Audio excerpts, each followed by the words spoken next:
কাম আছে তো তোমরা ওই জমিটা ওইভাবে নেওয়া নাই তোমরা ঠিক করো না এই কারণে তোমরা দাও তো জমি রেস্টে নিছে গা এ শহীদ ভাই জমি রেস্টে নিছে গা নেওয়ার পর আসি আর জমি রেস্টে নেই নিতেছেন আপনার তো বলা আছে হ্যাঁ তুমি জমি নিছো তোমার ভিতরে এদিক দেখো জমি রেস্টে না কোন জমি রেস্টে নেই নাই এগুলো সমন্বয়ক হয়ে জমি চুরি করে রেজিস্ট্রি করিস না বাকি ওরা পুলিশ রকে ছিল না তাদের পরিচয় দেয় নাই ওটা বাকি আমি জমি রেস্টে নেই নাই অশিয়ার যায় তারপর অশিয়ার যায় দলিল প্রতি সব ভাইরাল ছিল আমি তাহলে কত নেওয়ার পর অশিয়ার গেছে তুমি আমারে কইছো কি বাইরে একটা ডিড হইছে কিন্তু তুমি যে দলিল করে নিছো এটা তো আমাদের তো কম হ্যাঁ অশিয়ার গেছে তারপর আমি আপনার সাথে কালকে যখন জিজ্ঞাসা শুধু না পরে কইছে যে দলিল করে নিছে রাসেল হয়ে কইছে তা দুই দিন পরে তো আমরা জন্য পরে শুধু কইছো। কম কইছে এই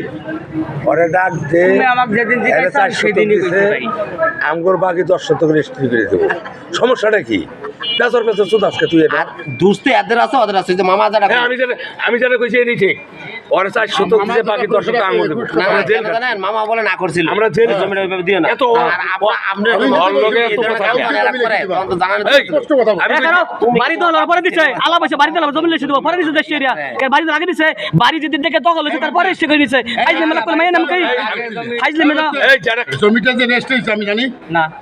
তুমি মুসলমান আমি মুসলমান ও বলতে পারবো ওর বাপের কাটাম নেই দেবো না ওই আঙ্গুলে কিনে কাছে 100 টাকা দিতাম নাই বলি কইছে ডাইরেক্ট কইছে শোনা বলে কি কও তুমি মিয়া টিয়া হ্যাঁ, টিয়া তো জমি দিছে, কাকির নিয়া, কেমন জমি দিছে, হ্যাঁ। খরচ করে চ্যাংরা প্যাংরা লয়ে গেছো মনে করো যে কজন লয়ে যাও লোক তো ক্ষমতা না এখন না